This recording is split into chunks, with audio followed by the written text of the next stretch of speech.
चिंतन श्री गुरुदेव दत्त श्री स्वामी समर्थ। नमस्कार मंडळी, आज मी तुम्हाला दाखवणार आहे छोले मसाला। त्याकरिता मी रात्री 1 वाटी चणे पाण्यात भिजून ठेवले होते। ते सकाळी मी बॉईल केले, आता हळद टाकून मीठ टाकून। आता बघा त्याकरिता साहित्य सामग्री: 1 टोमॅटो, 1 छोटा कांदा, थोडी कोथिंबीर, आलं, हिरवी मिरची आणि लसूण। आता मी मिक्सरमधून ग्राइंड करून घेते। लसण, कांदा, टोमॅटो, कोथिंबीर हे सर्व छान पाणी टाकून वाटण करून घेते। आता कढईत मी तेल तापवलं, त्यात जिरे, मोहरी। आता आपले जिरे मोहरी तडतडल्यावर मी थोडासा कांदा बारीक उभा चिरला होता तो घातला, थोडासा जास्त नाही घालायचा। आणि 1 हिरवी मिरची उभी चिरून घेतली, ती परतवली मी। कांदा आणि मिरची छान लागते, हे तुम्ही करून पहा असं। आता मी आपलं वाटण जे केलं होतं ते तेलात छान परतून घेते। बघा आता छान याला 1 मिनिट परतून घ्यायचं तेल सुटेपर्यंत। आता जिरेपूड, धनेपूड,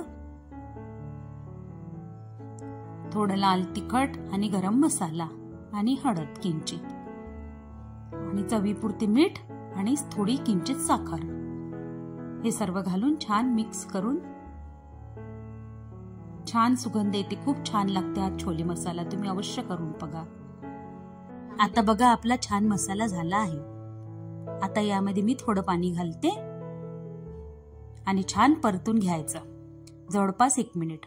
खूप छान लागतो हा छोले मसाला, तुम्ही पोळी सोबत, भातासोबत खाऊ शकता।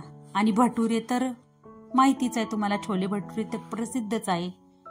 पण मी आज भटुरे नाही करणार, पराठ्यासोबतच खाणार आम्ही सर्व।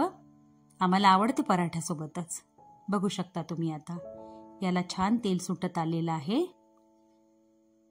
जास्त वेळ नाही लागत याला, पटकन होते।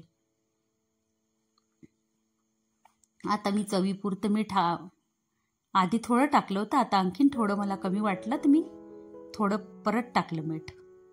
तुम्ही लिंबू पण पिळू शकता याच्यात किंवा आमचूर पावडर पण घालू शकता। आणि कोणी कोणी जे कुकरमध्ये बॉईल करतात ना चणे, त्याच्यात आहे ना ती चहापत्तीची अशी थोडं कापडामध्ये बांधून बॉईल करून घेतात त्याच्यासोबत, कारण त्यांनी त्या चहापत्तीने कलर येतो छोलेला छान। करून बघा तुम्ही। मी आज मला घाई होती तर मी काही केले नाही, तसेच बॉईल केले मी चणे।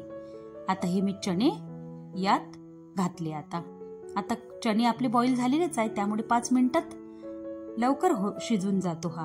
आता झाकण ठेवून शिजू द्यायचे चणे थोडा वेळ। बघा आता आपले चणे रेडी आहे। या चणा मसाला खायला लाईक करा।